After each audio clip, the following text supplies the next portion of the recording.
وہ سیاہ پتلون اور جیکٹ میں تھا، گلے میں سرخ رنگ کا اسکارف تھا اور آنکھوں پر سیاہ شیشوں کی اینک تھی۔ کچھ دیر مجھے گھورنے کے بعد وہ بولا، کیا بات ہے؟ بات وہی ہے جو میں تم سے کل بھی کہہ چکا ہوں، تم لوگ اس کو اہمیت نہیں دے رہے ہو، لیکن یہ رویہ تمہیں بہت مہنگا پڑنے والا ہے۔ دیکھو منسٹر صاحب، میری بات ذرا ٹھنڈے دل سے سنو۔ تم ایک بالکل نامعلوم علاقے میں جا رہے ہو، تمہیں کچھ معلوم نہیں کہ وہاں کیا حالات پیش آ سکتے ہیں۔ مہتاب بیگم کے جس بھائی کو تم نے رہنما بنایا نا، وہ خود وہاں ایک چوہے دان میں پھنسا ہوا تھا۔ اسے وہاں سے نکالنے والا میں ہوں۔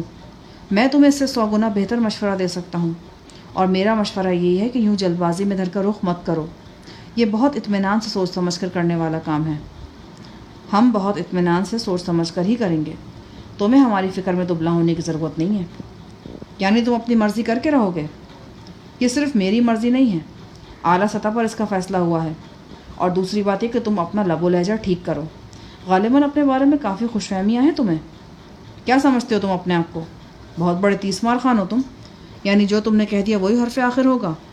آئی think you are a damn fool. تم دیکھو گے کہ ہم اپنا مقصد کس طرح حاصل کرتے ہیں، اور میں امید کرتا ہوں کہ انسپکٹر تاتاری اس وقت تک تمہیں زندہ رہنے دے گا۔ منصور خان کے آخری الفاظ میں ایک خطرناک دھمکی تھی۔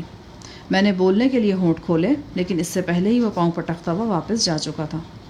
اس کی چال میں منسٹر کی شان و شوکت کے علاوہ بلا مقابلہ منتخب ہونے والے ایم پی اے کی نخوت بھی شامل تھی۔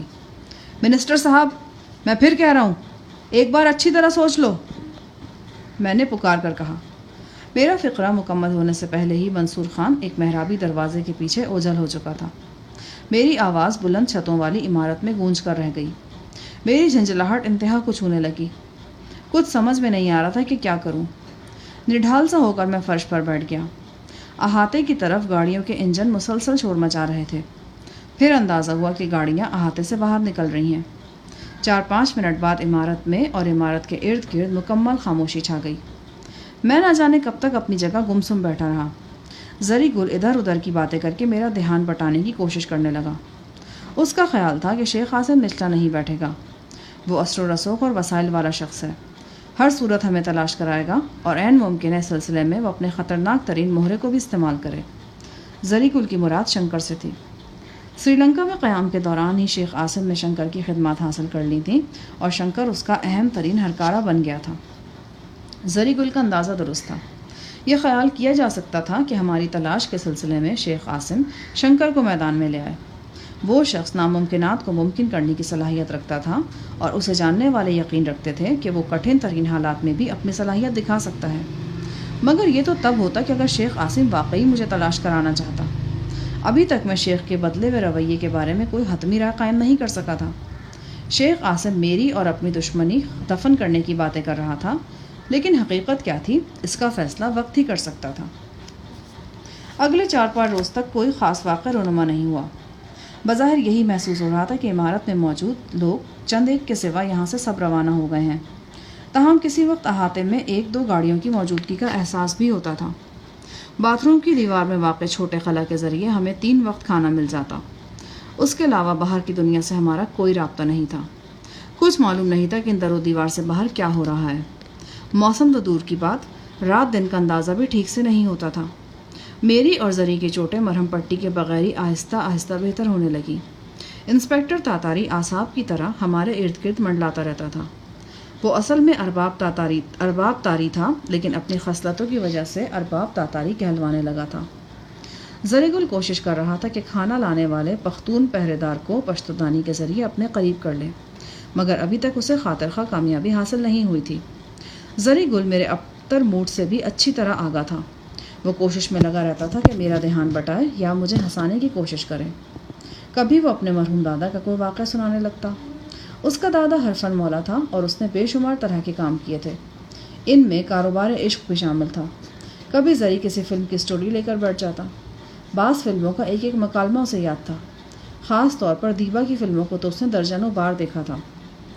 ایک رات میری آنکھ کھلی۔ کمرے میں اندھیرا تھا، لیکن باتھ روم کی لائٹ جل رہی تھی اور زری گل باتھ روم میں تھا۔ اندر سے کھٹ پھٹ کی مدھم آوازیں آ رہی تھیں۔ میں کافی دیر انتظار کرتا رہا، لیکن زری باہر نہیں نکلا۔ میں نے دیکھنا چاہا کہ وہ کیا کر رہا ہے۔ ابھی میں نے کمرے کی لائٹ جلائی ہی تھی کہ زری گل خود ہی باہر نکل آیا۔ مجھے دیکھ کر وہ ٹھٹکا۔ اوئے، کیا کر رہے تھے اندر؟ کچھ نہیں استاد صاحب. طبیعت تو ٹھیک ہے نا؟ بالکل جناب. تو پھر اتنی دیر کہیں مجھ سے چھپ کر بدر منیر والی تصویر تو نہیں دیکھ رہے تھے؟ نہیں جناب، اب ایسا بھی بات نہیں ہے. تصویر تو ہم آپ کے سامنے بھی دیکھ سکتا ہے. ہم کو پتہ ہے آپ ہم کو کچھ نہیں کہے گا، آخر ہم بالغ ہیں. اوے تو پھر کیوں جاگ رہے تھے؟ وہ دراصل گٹر بند ہو گیا تھا جناب، ہم نے سوچا کہ آپ بے آرام نہ ہوں. میں نے فرش کی طرف دیکھا. واقعی آدھے سے زیادہ فرش گیلا ہو رہا تھا. پانی میرے بستر کے بالکل قریب پہنچنے کے بعد واپس گیا تھا. زری گل نے مجھے جگانا مناسب نہیں سمجھا تھا اور خود ہی کوشش کر کے گٹر کھولا تھا. میں نے دیکھا کہ اس کا ایک بازو آستین سے اوپر تک گیلا تھا اور خراشیں صاف نظر آ رہی تھیں. میرے دل میں بے اختیار زری کے لیے محبت کے جذبات امنڈ آئے. وہ ایک جانثار ساتھی تھا اور اب تک ہر قدم پر اس نے اپنی افادیت ثابت کی تھی. زری گل مجھے جگا دیا ہوتا. استاد صاحب آپ کیسی باتیں کرتا ہے؟ زری کے ہوتے ہوئے آپ کے آرام میں خلل پڑے تو لعنت ہے زری پر. میں نے کھوئی کھوئی نظروں سے اسے دیکھتے ہوئے کہا، یار تمہیں کیا ملتا ہے میرے ساتھ رہ کر؟ میری تو قسمت میں ہی در بدر بھٹکنا لکھا ہے. تم کیوں ہر وقت میری مصیبتوں میں حصے دار بنے رہتے ہو؟ آپ کا کیا خیال ہے کہ 150 کروڑ روپیے آپ اکیلے عزم کر لے گا؟ ہرگز نہیں، ہم ایسا کبھی نہیں ہونے دے گا. زری گل، میں جانتا ہوں کہ تو لالچی نہیں ہے. اس دولت کی حیثیت تیرے نزدیک ایک تنکے کے برابر بھی نہیں ہے. یہ آپ کا وہم ہے جناب، اور وہم کا علاج تو ہمارے دادا کے پاس بھی نہیں تھا. یہ کہتے ہوئے وہ دوبارہ باتھ روم میں گھس گیا. غالباً ہاتھ وغیرہ دھونے گیا تھا. میں اپنی جگہ بیٹھا رہا اور اس سر پھرے شخص کے بارے میں سوچتا رہا جس کا نام زری گل تھا، جو اپنے ہر رشتے ناطے سے منہ موڑ کر میرا سایہ بنا ہوا تھا. ہر وقت میرے لیے اپنی جان ہتھیلی پر لیے پھرتا تھا. اندر سے زری گل کی آواز آئی، استاد صاحب سونا نہیں، ہم آپ کو خاص بات بتاتا ہے. نہیں جاگ رہا ہوں. چند منٹ بعد زری گل میرے قریب آ کر بیٹھا اور بولا، استاد صاحب ہم جو سرخی پاؤڈر کلثوم کے لیے لایا تھا نا، اس کا ہم نے بہت اچھا استعمال کیا ہے. اس کال کوٹری میں اس کا کیا اچھا استعمال ہو سکتا ہے؟ خوچے اچھا استعمال تو کال کوٹری کے اندر نہیں باہر کیا ہم نے وہ سارا سامان دستور خان کو دے دیا ہے، اس کا بیوی کے لیے. اس کا نیا شادی ہوا ہے نا. اب یہ دستور خان کون ہے؟ وہی جناب جو ہم دونوں کے لیے کانا لاتا ہے. اب اس کے ساتھ ہمارا توڑا یاری ہو گیا ہے. اس نے آج ہم کو کئی باتیں بتایا. ابھی کو 2 گھنٹہ پہلے جب آپ سو رہا تھا نا، ہم اس سے باتیں کر رہا تھا. دستور خان نے ہم کو بتایا کہ اب یہ عمارت تقریباً خالی پڑا ہے. ایک تانے دار، ایک حوالدار اور 4-5 قبائلی محافظوں کے علاوہ اب یہاں کوئی اور نہیں ہے. لیکن یہ سب بڑا سخت گیر لوگ ہیں، ہر وقت چوکس اور چوکنا رہتا ہے. ہمارا خیال ہے کہ دستور خان نے اس تانے دار کا ذکر کیا ہے جس کے بارے میں آپ فرماتا ہے کہ وہ چنگیز خان کا سالہ ہے. دستور خان کا کیا خیال ہے؟ کیا یہاں سے نکلنے کی کوشش کی جا سکتی ہے؟ ابھی دستور خان سے ہمارا اتنا بے تکلف ہی نہیں ہوا، لیکن اس کی باتوں سے تو یہی پتہ چلتا کہ یہاں سے نکلنا آسان نہیں ہے. وہ ہم سے پوچھ رہا تھا، کیا تمہارا کوئی ساتھی باہر نہیں ہے کیا؟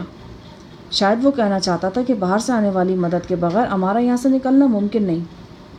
تمہارا کیا خیال ہے؟ وہ یہاں سے نکلنے میں ہماری کس طرح مدد کر سکتا ہے؟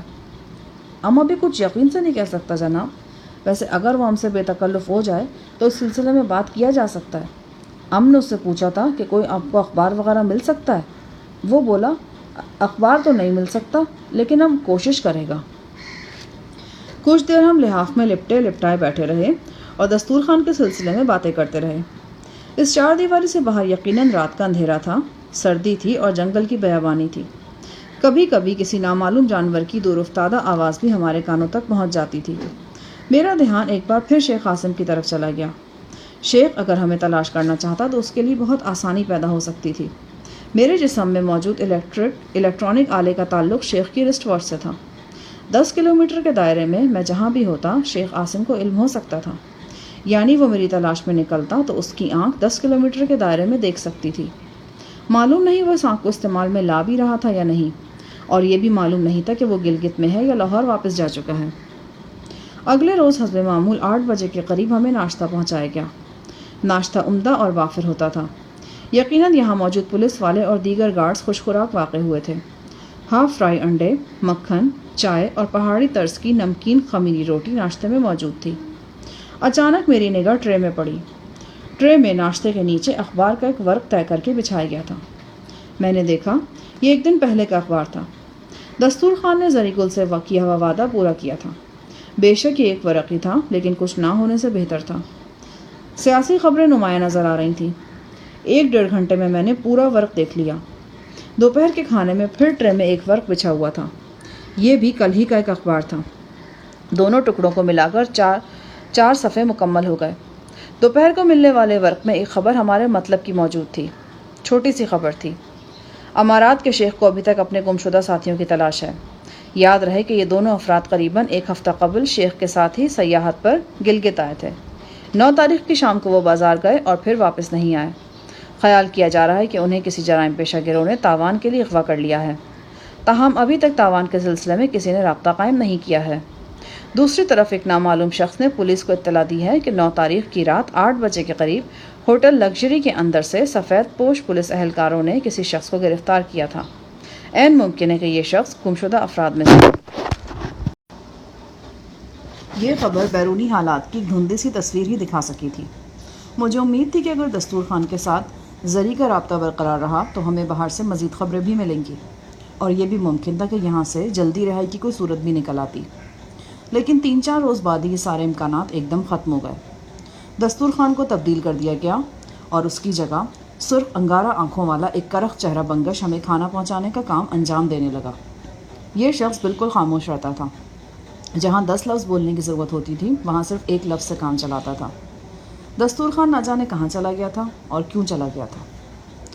روز و شب ایک ہی ڈگر پر آگے بڑھتے چلے جا رہے تھے۔ ہماری کال کوٹری کے ارد گرد ویرانی اور خاموشی کا راج رہتا۔ میں اور زری گل سر شامی لحافوں میں لپٹ کر سو جاتے۔ سرد طویل رات ختم ہونے میں نہ آتی اور صبح سویرے ہی آنکھ کھل جاتی۔ ناشتے سے پہلے میں ہلکی پھلکی ورزش کرتا تھا۔ ناشتے کے بعد ہم دیر تک بیٹھے باتیں کرتے رہتے۔ باتوں سے اکتا جاتے تو لیٹ جاتے، لیٹنے سے تھک جاتے تو اٹھ کر ٹہلنے لگ جاتے۔ الیکٹرانک ڈیوائس سے تعلق رکھنے والی رسٹ واچ بدستور میری کلائی پر تھی۔ بہرحال اس 4 دیواری میں اس گھڑی سے ٹائم دیکھنے کے علاوہ کیا کام لے سکتا تھا۔ کبھی کبھی غزالہ کا خیال بھی میرے ذہن میں آتا اور مجھے یہ سوچ کر اطمینان ہو جاتا کہ میں بہت بڑی غلطی کرتے کرتے بچ گیا ہوں۔ وہ ایک سنگین غلطی ہی تو تھی جو میں کرنے جا رہا تھا۔ برسوں کی خاموشی توڑ کر میں غزالہ کو یہ بتانے جا رہا تھا کہ میں آج بھی اس سے محبت کرتا ہوں۔ آج بھی ہر پل مجھے اس کا خیال رہتا ہے۔ اگر میں یہ بات کہہ بھی دیتا تو وہ تنکے سے بھی ہلکی ہو جاتی، کیونکہ غزالہ اس انداز میں سوچ ہی نہیں رہی تھی جس انداز میں نے سوچا تھا۔ وہ شیخ عاصم کی تمام تر خامیوں کے باوجود اسے ایک شوہر کی حیثیت سے قبول کر چکی تھی۔ ان کے درمیان جو خلیج حائل ہوئی تھی وہ وقتی تھی، اب وہ پھر سے ایک تھے۔ مجھے کوئی حق نہیں پہنچتا تھا کہ میں ان کی زندگی کو درہم برہم کروں۔ بہت دکھ برداشت کر چکی تھی غزالہ، اب اسے سکھ کی ضرورت تھی۔ میں نے تہیہ کر لیا کہ اب میں اس پر کبھی اپنا سایہ نہیں پڑنے دوں گا۔ جو پردہ برسوں سے میرے اور غزالہ کے درمیان حائل تھا اسے برقرار رکھنے میں ہی ہماری بھلائی تھی۔ وہ دور بھی تھی تو کیا ہوا، وہ میرے تصورات میں میرے قریب تھی۔ ہر صبح کا خیال اجالے کے ساتھ میرے سرہانے اترتا تھا اور میرے بالوں میں انگلیاں چلاتا تھا۔ ہر رات وہ اپنی حسین آنکھوں سے مجھے شب بخیر کہتی۔ بس اتنا ہی بہت تھا، ہاں اتنا ہی بہت تھا۔ 2 مہینے ہم نے اسی زندہ میں بند ہو کر گزار دیے۔ ارد گرد کی دنیا سے ہم بالکل کٹے ہوئے تھے۔ باہر کے حالات کی ہوا تک ہمیں نہیں لگی تھی۔ اس دوران میں موسم نمایاں طور پر تبدیل ہو چکا تھا۔ رات کو خنکی ہوتی تھی لیکن دن کے وقت درجہ حرارت ٹھیک ہی رہتا تھا۔ جوں جوں وقت گزرتا جا رہا تھا اپنی بے خبری میرے لیے تکلیف دہ ہوتی جا رہی تھی۔ معلوم نہیں تھا کہ باہر کیا ہوا ہے، منسٹر منصور خان اور اسلام آباد کے بیوروکریٹس کی مہم کا کیا نتیجہ نکلا، صفدر اور جان چاول وغیرہ پر کیا بیتی ہے، ساحل صاحب کہاں ہیں اور کس حال میں ہیں۔ میں نے اور زری گل نے اپنے طور پر یہاں سے نکلنے کے بارے میں بہت سوچا تھا، لیکن یہ سوچیں ایک ہی دائرے میں گھوم پھر کر رہ گئی تھیں۔ آہنی دروازے اور سلاخ دار کھڑکی کے سوا اس کمرے میں کوئی راستہ نہیں تھا، اور یہ دونوں چیزیں اپنی جگہ تقدیر کی طرح اٹل اور ناقابل شکست تھیں۔